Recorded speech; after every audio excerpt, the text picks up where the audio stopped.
क्या आपने कभी सोचा है कि आपके घर के मंदिर में रखा हुआ लोटा जल सिर्फ पानी नहीं, बल्कि मां लक्ष्मी को आमंत्रित करने का एक रहस्यमय माध्यम हो सकता है? क्या आप जानते हैं कि मंदिर में तांबे या पीतल का लोटा रखने की एक छोटी सी गलती आपके जीवन में दुर्भाग्य ला सकती है? और क्या आपको यह पता है कि दीपक में रुई की बात ही नहीं, बल्कि कुछ और जलाने से पितृदोष और काल सर्प दोष जैसे संकट भी दूर हो सकते हैं? आज का वीडियो आपके जीवन की दिशा बदल सकता है, क्योंकि हम बात करने जा रहे हैं उन गुप्त और अदृश्य शक्तियों की जो आपके मंदिर के एक लोटे, एक दीपक और एक जल की बूंद से जुड़ी हुई हैं। यह सिर्फ पूजा नहीं, यह है एक ऐसा रहस्य जो आपके घर को रोग, दरिद्रता और नकारात्मकता से मुक्त कर सकता है। अगर आप इस वीडियो को बीच में छोड़ देंगे तो हो सकता है आप एक ऐसा उपाय जानने से चूक जाएं जो आपके जीवन को चमत्कारी ढंग से बदल सकता है। यह वीडियो केवल जानकारी नहीं है, यह है एक अदृश्य विरासत जो पीढ़ियों से चली आ रही है और आज आपके द्वार पर दस्तक दे रही है। तो आइए शुरू करते हैं आज का दिव्य रहस्य। आज हम बताएंगे कि मंदिर में रखा हुआ लौटा जल क्यों इतना महत्वपूर्ण है और उसे किस सही तरीके से उपयोग में लाना चाहिए। साथ ही हम यह भी जानेंगे कि मंदिर में लौटा किस धातु का होना चाहिए, क्या पीतल, तांबा या कुछ और। कई लोग इस बारे में अनजाने में गलतियां कर देते हैं और बाद में उन्हें पछताना पड़ता है। इस वीडियो में हम आपको बताएंगे कि इन गलतियों से कैसे बचे, क्योंकि इससे नुकसान हो सकता है। मंदिर में एक लोटा जल हमेशा सही तरीके से रखना चाहिए। अब बात करते हैं घर के दीपक की। क्या आपको तांबे, लोहे, पीतल, कांसे, स्टील या मिट्टी का दीपक रखना चाहिए? सही दीपक का चुनाव ना करने पर भी घर में परेशानियां आ सकती हैं और दीपक की बाती का चुनाव भी जरूरी है। क्या कच्चा कलावा ठीक है या फिर रुई या सूती धागा सही रहेगा? इन छोटी छोटी बातों की अनदेखी से पितृदोष, क्षण दोष, काल सर्प दोष या गरीबी जैसी समस्याएं हो सकती हैं। दोस्तों, यदि आप इस वीडियो को बीच में छोड़ने का सोच रहे हैं तो आप अभी छोड़ सकते हैं, लेकिन कृपया ध्यान रखें, अगर आप लक्ष्मी माता का अपमान करते हैं तो यह आपके लिए शुभ नहीं रहेगा। अब बहुत से लोग यह सवाल पूछते हैं कि मुख्य द्वार पर जल छिड़कने का सही समय और तरीका क्या है? क्या इसे स्नान के बाद करना चाहिए या बिना स्नान के भी किया जा सकता है? और क्या झाड़ू लगाने से पहले जल छिड़कना चाहिए या बाद में? एक और सवाल जो अक्सर पूछा जाता है वह है, क्या पीरियड्स के दौरान मुख्य द्वार पर जल छिड़क सकते हैं या दीपदान कर सकते हैं? और जब मुख्य द्वार पर जल चढ़ाएं तो इसे अंदर की तरफ से चढ़ाएं या बाहर की तरफ से? फ्लैट या किराए के घर में रहने वाले लोग भी पूछते हैं कि मुख्य द्वार पर दीपदान और जल छिड़कने का सही तरीका क्या है। आज का वीडियो इन्हीं सवालों के जवाब पर आधारित है। सबसे पहले हम यह जानेंगे कि घर के बाहर और अंदर दीपक जलाने के क्या फायदे हैं। खासकर घर के बाहर दीपक जलाने से जो 5 बड़े फायदे होते हैं वह आपको चौंका सकते हैं। भगवान की पूजा में दीपक जलाने का महत्व तो सभी जानते हैं। हिंदू धर्म में देसी घी या सरसों के तेल का दीपक जलाना बेहद शुभ माना जाता है तथा तिल के तेल का दीपक भी जलाया जाता है। लेकिन भगवान के सामने दीप जलाना केवल पूजा का एक तरीका नहीं है, बल्कि घर के अंदर और बाहर दीप जलाने से कई लाभ मिलते हैं। दीपक जलाने से न केवल सकारात्मक ऊर्जा उत्पन्न होती है, बल्कि 5 बड़े फायदे भी मिलते हैं। तो आइए जानते हैं। नंबर 1, पृथ्वी से अंधकार दूर होता है। घर में दीपक जलाने से न केवल घर का अंधकार दूर होता है, बल्कि यह नकारात्मक ऊर्जा को भी घर से बाहर कर देता है। जहां दीपक जलता है वहां सकारात्मक ऊर्जा का वास होता है। स्वाभाविक है कि जहां सकारात्मक ऊर्जा होगी वहां भगवान का भी वास होगा। इसीलिए शाम होने से पहले दीपक जलाना शुभ माना जाता है। तेल से जलने वाले दीपक का असर उसके बुझने के बाद भी आधे घंटे तक बना रहता है, जबकि शुद्ध देसी घी का दीपक वातावरण को करीब 4 घंटे तक सकारात्मक रखता है। नंबर 2, दीपक जलाने का वैज्ञानिक लाभ। जब घर में शुद्ध घी या सरसों के तेल का दीपक जलता है तो उसके धुएं से घर के माहौल में सात्विकता आती है। यह धुआं हानिकारक कणों को नष्ट करता है और वातावरण को शुद्ध बनाता है। नंबर 3, सुख समृद्धि का वास। जिस घर में भगवान के सामने दीप जलाया जाता है वहां माता लक्ष्मी की कृपा बनी रहती है। ऐसे घर में सुख समृद्धि का वास होता है। दीपक को पूर्व दिशा में रखने से व्यक्ति दीर्घायु होता है और उत्तर दिशा में रखने से धन संपन्नता बढ़ती है। दीपक न केवल घर के अंधकार को दूर करता है, बल्कि हमारे जीव को भी प्रकाश की ओर ले जाता है। नंबर 4, बीमारियों को दूर भगाने में मदद। घर में दीपक जलाने से बीमारियां आसपास नहीं भटकती। परिवार के सभी सदस्यों को स्वास्थ्य लाभ मिलता है। खासकर अगर दीपक के साथ एक लौंग भी जला दी जाए तो इसका असर 2 गुना हो जाता है। यह त्वचा संबंधी बीमारियों को दूर करने में मदद करता है। नंबर 5, शुभ शक्तियों को आकर्षित करना। सनातन धर्म के अनुसार जिस घर में सुबह शाम दीप जलाया जाता है वहां कभी अंधकार नहीं होता। ऐसा घर शुभ शक्तियों को आकर्षित करता है। जलता हुआ दीपक शुभ शक्तियों को चुंबक की तरह खींचता है, जो घर के लिए अत्यंत लाभकारी होता है। तो दोस्तों, अब जानते हैं कि मुख्य द्वार पर जल छिड़कने का सही समय और विधि क्या है। अगर आप मुख्य द्वार पर जल चढ़ाते हैं तो आपको यह ध्यान रखना है कि जल को रात में सोने से पहले एक पात्र में भरकर रखना चाहिए। आप कोई भी पात्र ले सकते हैं, जैसे तांबे, पीतल, स्टील या चांदी का। यदि गंगा जल उपलब्ध हो तो उसे थोड़ी मात्रा में डालें और फिर शुद्ध जल से पात्र भर दें। अगर गंगा जल नहीं है तो केवल शुद्ध जल भी पर्याप्त है। इस जल से भरे पात्र को अपने घर की रसोई में रख दीजिए। सुबह उठकर इस जल का छिड़काव अपने घर के मुख्य द्वार पर करें। मुख्य द्वार पर सुबह सबसे पहले छिड़का गया जल घर की सभी समस्याओं को दूर करता है। यदि आप नकारात्मक ऊर्जा, मानसिक परेशानी, आर्थिक तंगी या वास्तु दोष से परेशान हैं, तो यह उपाय आपकी मदद करेगा।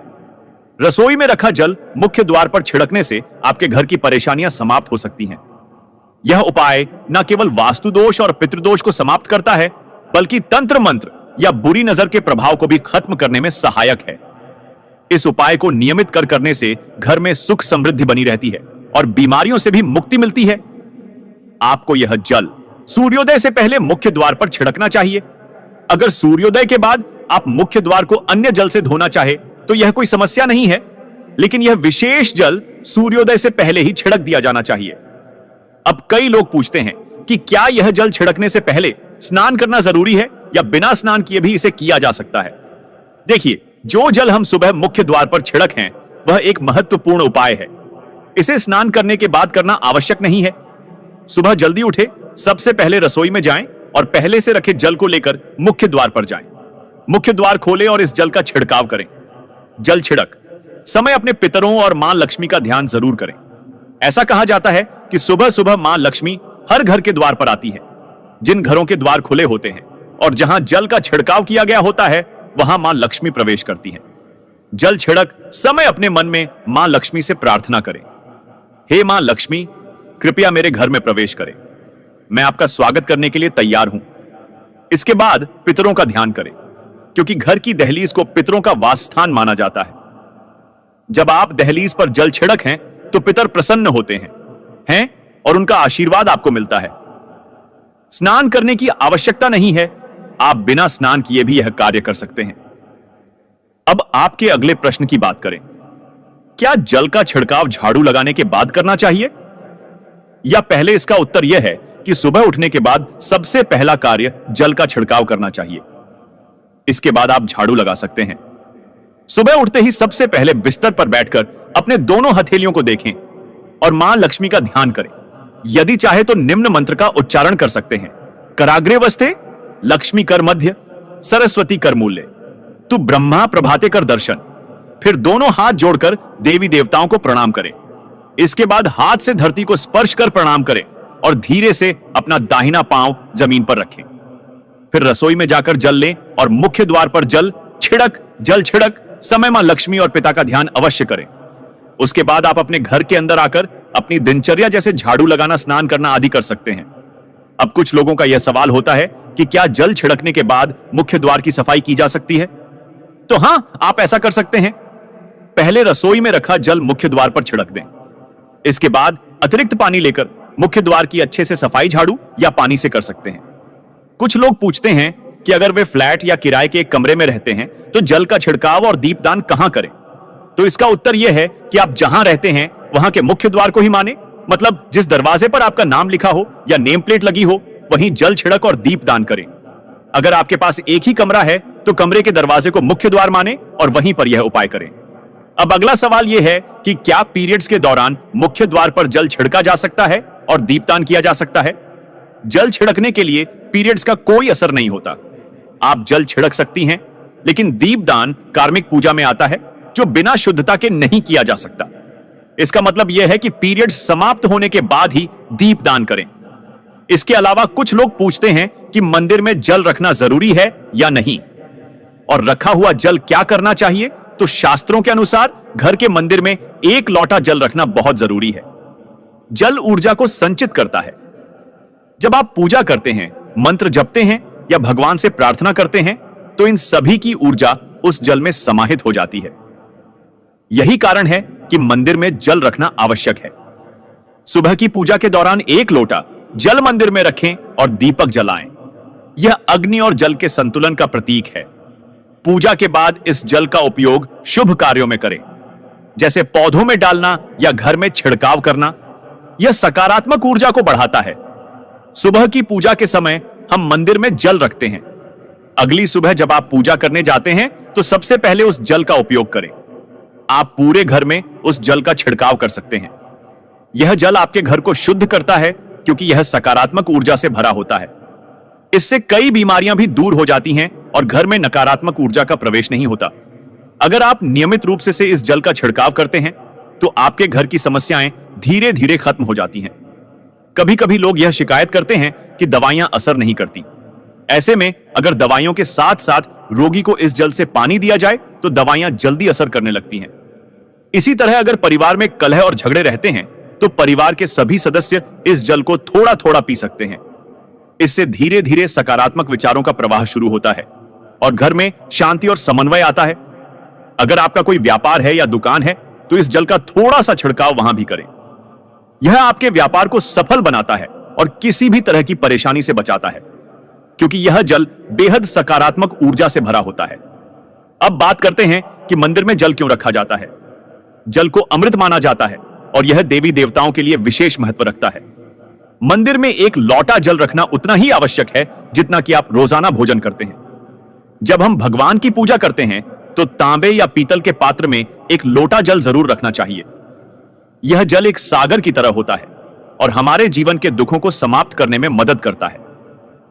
यदि कोई व्यक्ति भगवान को रोजाना भोजन नहीं कर सकता तो वह मंदिर में 1 लोटा जल रख सकता है, जिससे उसकी पूजा पूरी होती है, ताकि भगवान इसे ग्रहण करें और यह जल रूपी प्रसाद अगले दिन सुबह आप प्रसाद समझकर ग्रहण करें। लेकिन याद रखें, मंदिर में रखा जल कभी भी तुलसी में अर्पित नहीं करना चाहिए, क्योंकि यह जल सभी देवी देवता ग्रहण करते हैं। हां, अगर आपके घर में लड्डू गोपाल या राधा कृष्ण हैं और आप 1 लोटा जल उनके लिए अर्पित करते हैं तो आप अगले दिन यानी सुबह के समय वह जल तुलसी में चढ़ा सकते हैं। मंदिर में रखा जल अगले दिन यानी सुबह अपनी आंखों को धोने के लिए प्रयोग करें। इससे आंखों की रोशनी बढ़ती है और आंखों की बीमारियां दूर होती हैं। शास्त्रों के अनुसार जो लोग मंदिर में 1 लोटा जल भरकर नहीं रखते, उनके घर में अकाल पड़ जाता है, घर की स्थिति खराब हो जाती है, परिवार में मुसीबतें आ जाती हैं और गरीबी का सामना करना पड़ता है। आप चाहे तो 1 लोटा जल में फूल आदि डालकर रख सकते हैं, जो बहुत शुभ माना जाता है।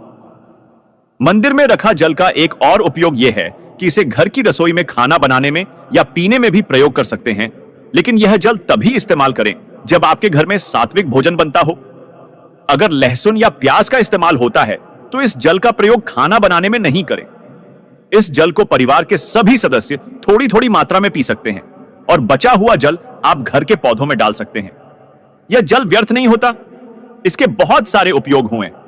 अगर हम सही तरीके से इसका प्रयोग करें तो यह हमारे जीवन की परेशानियों को सुलझा सकता है। मंत्रों से अभिमंत्रित जल बहुत शक्तिशाली होता है और हमारे घर के मंदिर में रखा जल देवताओं का आशीर्वाद होता है, क्योंकि वह हमेशा देवताओं के पास होता है। इस जल में सभी सकारात्मक शक्तियां समाहित होती हैं और अगर हम इसका सही प्रयोग करें तो यह हमारे जीवन में सकारात्मक परिवर्तन ला सकता है। मतलब आप जल को पी खाना बनाने, घर में छिड़काव करने में इस्तेमाल करते हैं तो इससे हमारी समस्याओं का समाधान होता है। और अगर कोई भी कार्य नियमित तौर पर किया जाता है तो हमें उसका लाभ जरूर मिलता है। कभी कभी करेंगे तो उतना लाभ दिखाई नहीं देगा, लेकिन अगर आप नियम बना ले कि हर रोज उसी जल से घर में छिड़काव करना है, घर के हर व्यक्ति को थोड़ा थोड़ा पीने के लिए देना है, बचा हुआ जल पौधों में डालना है, दुकान पर छिड़कना है, व्यापारिक स्थल पर छिड़काव करना है, बच्चों की किताबों और तिजोरी में छिड़काव करना है, तो आपको निश्चित ही चमत्कार देखने को मिलेगा। इसी तरह से जो रसोई में रखा हुआ जल होता है, उसका छिलका आप अपने घर के मुख्य द्वार पर रखें तो इसका लाभ बहुत जल्दी दिखाई देगा। लेकिन इसे अपने रूटीन में शामिल करना होगा और प्रतिदिन नियम से यह कार्य करना होगा, तभी आपको लाभ मिलेगा। कई लोगों के सवाल होते हैं कि मंदिर में रखा जल जब हम अगले दिन उठाते हैं तो उसमें कभी कभी कीड़े मकोड़े पड़ जाते हैं, तो क्या हम उसे ढक सकते हैं? हां, आप उसे पूजा के बाद किसी प्लेट या कटोरी से ढक सकते हैं। जब आप अगले दिन उस जल को उठाएंगे तो वह बिल्कुल शुद्ध और साफ सुथरा होगा। आप इस जल का प्रयोग किसी भी कार्य में कर सकते हैं। जब भी आप घर के मुख्य द्वार पर जल छिड़काव करें तो गणेश जी का मन ओम गणपत नमः जरूर बोले, और जो हमने आपको वीडियो में बताया है उसे ध्यान से समझकर अपने घर के मुख्य द्वार पर जल का छिड़काव करें। अब जानते हैं कि दीपक किस पदार्थ का होना चाहिए, लोहे का, तांबे का, पीतल का, कांसे का, स्टील का या मिट्टी का। आखिर घर में कौन सा दीपक रखना शुभ माना जाता है? अगर गलती से भी घर में गलत पदार्थ का दीपक रखा है तो पूरा घर अस्त व्यस्त हो जाएगा, कंगाल हो जाएगा और बर्बाद हो जाएगा। देखिए, स्टील के दीपक में पूजा करने से घर में शनि को नाराज किया जाता है। लोहे के दीपक से भी पूजा नहीं करनी चाहिए क्योंकि इससे घर में गरीबी आ जाती है। बाजार में लुभाने के लिए कांच के दीपक भी आ गए हैं, लेकिन बिल्कुल भी गलती से भी घर में कांच का दीपक न लाएं, नहीं तो राहु केतु आपके घर में आ सकते हैं और घर बर्बाद हो सकता है। कांच का दीपक शनि और राहु को नाराज करता है। तांबे का, पीतल का और मिट्टी का दीपक धन की देवी लक्ष्मी को आकर्षित करता है। घर में कोई भी अन्य प्रकार का दीपक लाना सही नहीं माना जाता। पीतल और मिट्टी के दीपक को शुभ और मंगलकारी माना जाता है क्योंकि यह शनि और राहु केतु को प्रसन्न रखता है, साथ ही मंगल ग्रह का भी असर कम करता है। कच्चा कलवा और रुई से जलने वाला दीपक सर्वोत्तम होता है। जो लोग सूती धागे से हाथ पर बांधने वाली बाती तैयार करते हैं उनके घर में समस्याएं और गरीबी आ सकती हैं। रुई और कच्चा कलवा का दीपक ही शुभ माना जाता है। अब जानते हैं मंदिर में घंटी क्यों बजाई जाती है। शंकर के मंदिर में घंटी बजाने का उद्देश्य क्या है? ताली क्यों बजाई जाती है? शास्त्रों के अनुसार जब भी आप मंदिर या घर में घंटी बजाते हैं तो शिव महापुराण, लिंग पुराण और विष्णु पुराण में कहा गया है कि घंटी का नाद करते ही जितने तीर्थ हैं, साधक जो साधना कर रहे हैं, जप और तप हो रहे हैं, जितने दान किए जा रहे हैं, उन सभी पुण्यों का फल उस समय आपके खाते में जमा हो जाता है। अब मंदिर में ताली बजाने का महत्व भी समझे। जब लोग भजन कर रहे होते हैं, साधना में होते हैं, अभिषेक कर रहे होते हैं या पूजा में व्यस्त होते हैं तो 3 बार ताली बजाने से उनका पूरा पुण्य हमारे खाते में आ जाता है, जिससे हमारा भाग्य उज्जवल हो जाता है। एक महत्वपूर्ण बात यह है कि घर में गरुड़ घंटी का नाद कर बेहद शुभ माना जाता है, मगर बच्चों को खेल के तौर पर घंटी नहीं दी जाती क्योंकि घंटी का नाद करते समय सभी का पुण्य हमारे खाते में आ जाता है। इसीलिए घंटी का नाद केवल पूजा और भजन के समय ही करना चाहिए, इसे खेल खिलौने के रूप में ना ले। मंदिर में घंटी बजाने का तरीका भी महत्वपूर्ण है। यह हमेशा प्रेम और श्रद्धा से बजानी चाहिए, ना कि जोर जोर से। कई बार लोग मंदिर का पट बंद होने के बाद भी घंटी बजा देते हैं, जिससे पाप लगता है। अगर भगवान मंदिर में विश्राम कर रहे हैं तो उस समय घंटी बजाना गौर पाप माना जाता है। मंदिर बंद होने पर घंटी को रस्सी से बांध दिया जाता है ताकि वह ना बजे। घंटी बजाने का सबसे शुभ समय सुबह 4 बजे से लेकर 11 बजे तक होता है क्योंकि यह समय अत्यंत मंगलकारी होता है। इसके अलावा शाम 6 बजे से रात 11 बजे से पहले भी घंटी बजाई जा सकती है। रात 12 बजे के बाद मंदिर के पट बंद कर दी जाते हैं और देवी देवता विश्राम करते हैं। इस समय घंटी बजाना पुण्य के बजाय पाप का कारण बन सकता है। दोस्तों, आज की जानकारी आपको कैसी लगी? कृपया कमेंट करके हमें बताएं। अगर आप माता लक्ष्मी का सम्मान करते हैं तो एक लाइक जरूर करें और हमारे चैनल अनकही संस्कृति 2 को सब्सक्राइब करके कमेंट में जय माता लक्ष्मी जरूर लिखें। धन्यवाद।